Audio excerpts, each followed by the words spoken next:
How we doing today? Today I'm doing a rebuttal to Steven Crowder's rebuttal against Adam Rune's. America, I'm Adam Conover, and I'm running for president of Florida, Pennsylvania, and Ohio. And boy, do I love Florida oranges, Philadelphia cheesesteaks, and whatever you people like in Ohio. The rest of the country can go suck a big one. Hi, America. I'm running for president for Florida, Ohio, Pennsylvania, Wisconsin, Michigan, Virginia. Swing states change, you dumbass. And I'll actually make a rebuttal to that when he gets to it in the main Adam video, ruins so that I everything. have a bit Electoral more college. context. This is something after Donald Trump swept the Electoral College. Not a historic victory, not a landslide, but a good victory. And here he's just doing the intro to his video, so you really don't need to hear that. We'll wait for him to get to the main video before we actually start talking.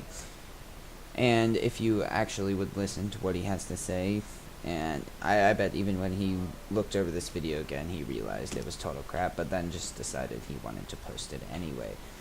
But I'm under no circumstances considered a Democrat, except for in a couple subjects. And this happens to be one of them. For years, we hear the words electoral college over and over again, but we never talk about what a ridiculous and frankly undemocratic system it really is. Oh, okay, undemocratic. This is the crux of the argument against the Electoral College, right? It's undemocratic. Yes. People like they fooled. No, that's by design.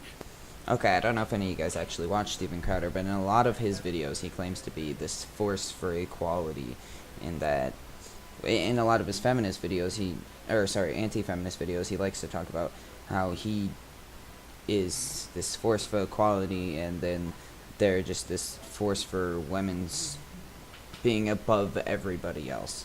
And frankly, this is very hypocritical that he's saying that it shouldn't be a more democratic system. I'm not saying totally democratic, but he's also not seeing the point that Adam's trying to make here, as he's saying that it's unequal and it should be more equal. But he does address that later in his video, and talks about how the smaller states, they need this inequality to survive. No, frankly, they really don't. I live in Iowa personally, and I know for a fact that our small states actually do count. Even if they didn't have the 3 votes, they would still make a huge difference. Like, you can't ignore 20% of the population.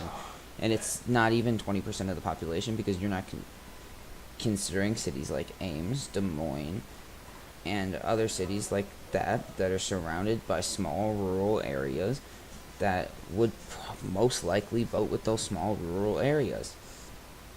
And the point that he's ignoring this proves that his argument has no substance. Let's start with this. Okay, the Marley was dead to begin with. The United States has never been a democracy, and that's important. Because if you understand it, you look through that prism, you'll understand why the Electoral College is necessary. These are just a bunch of quotes that you have. Here he just quotes to drive home his pointless point, so I'm just gonna skip ahead a bit. There to help minorities, but not when it comes to the Electoral College, not when it comes to someone over in flyover state. So that is the reason for the Electoral College. We are a constitutional representative republic. We are not a democracy. So if you understand that, well then Notice how his whole argument just depends on his exact terminology. Power to different voters depending on which state they live in.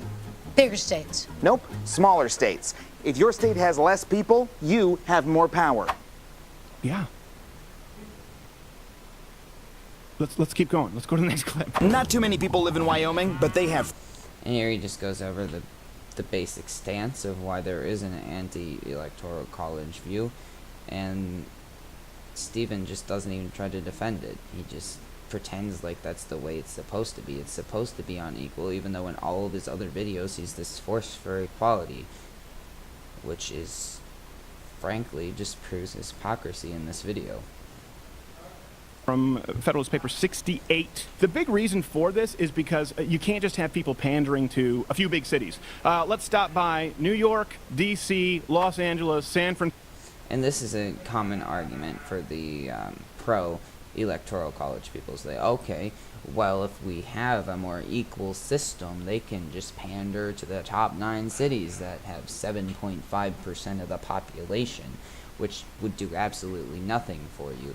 Even rural areas, like countryside, have 20% of the population. So why don't you just pander to them instead of pandering to the big cities? So tell me again how this is going to help your argument at all to suggest such a bullshit statement. College is kooky. I'm kooky. I have 2 turtles. Okay, well, it gets worse because the Electoral College also creates swing states. Oh, I love the swing states. They make election night so exciting, kind of like when my turtles move a little. Well, exciting. I think the fact that the entire election is determined by just a handful of states is really messed up. For one thing, it means presidential candidates can ignore almost the entire country. Do you see the contradiction here? I do. You just tried to ignore the entire country! And I literally just addressed this, that he's suggesting that half of the country won't matter because we're allowing New York, California, Florida, and Texas to rule the whole election. Well, I would strongly beg to differ. And Ohio. And boy, do I love Florida oranges, Philadelphia cheesesteaks, and whatever you people like in Ohio. The rest of the country can go suck a big one. Hi, America. I'm running for president for Florida, Ohio, Pennsylvania, Wisconsin, Michigan, Virginia. Swing states change, you dumbass. Swing states change. That's the whole point. Swing states. I would like to also point out that he didn't name any states with under 10 electoral votes. He's contradicting himself in this one statement, and it just proves his whole argument wrong. Stop. Oh no, the Founding Fathers designed our system this messed up. He is right. The Founding Fathers did design it this way. And you have a lot of stupid people. They don't understand that we're not a democracy, that we're a constitutional republic. The Founding Fathers, they spent more ink on this than any other branch of government. This was unbelievably important to them. The old quote on democracy is it's basically 2 wolves on deciding which lamb to eat for dinner. I'm butchering that, but that's the quote on democracy. Listen, swing states matter now. They campaign there strategically because these are actually generally areas of middle America, places that would be underrepresented if not for the Electoral College. Really, what would you do? New York. Generally middle area. Okay, you named Virginia. Wisconsin is middle area, but Virginia, now there's a 300% chance that's East Coast. Now imagine all of the people in California that would like to vote Republican but don't because it would be pointless. What about those people that are being underrepresented? You don't care to mention those guys, do you? Are selected, or depending what you're talking about, legislatures, right? It's a representative republic. We should have terms. We should be changing these. And once again, we're back to the it wasn't meant to be a democracy, and that bullshit argument. The Bernie Sanders. Well, democratic socialism doesn't change what it is. Democratic slavery isn't any better. Democratic, I don't know, cheating at POG. The point is, just because people vote for something, it doesn't make it okay. They don't understand that the United States is not a democracy. They don't understand why this matters. They don't understand why the balance of power matters. And they don't understand why we don't want to be simply like Europe. The balance of power.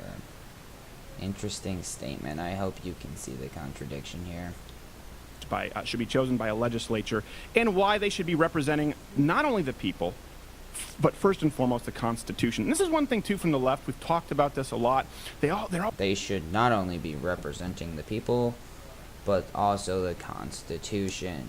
Okay, if you're representing the people, how come you're forgetting for a possible 49% of them, or if you're counting the whole election, 77% of them. Salmonella on their petri dish like California, or you can have a vibrant, successful one like a strong kefir culture there in Texas because of intellectual diversity. I don't care about the cultural diversity in the same way that leftists do. I don't care about the racial diversity at all. I certainly don't care about the gender diversity because of the LGBTQ AAIP. We don't know what that means. I want intellectual diversity with constitutional conformity. Borderline constitutional fascism. No wiggle room with the Constitution. Intellectual diversity, constitutional conformity. Okay, so he talks about constitutional conformity there, and that's what he wants, but you can't have both of those in the same thing. And obviously this video is over, so I'm gonna also have to conclude my video, and I would love it very much so if you would subscribe before you head out. So thank you for watching and have a lovely evening.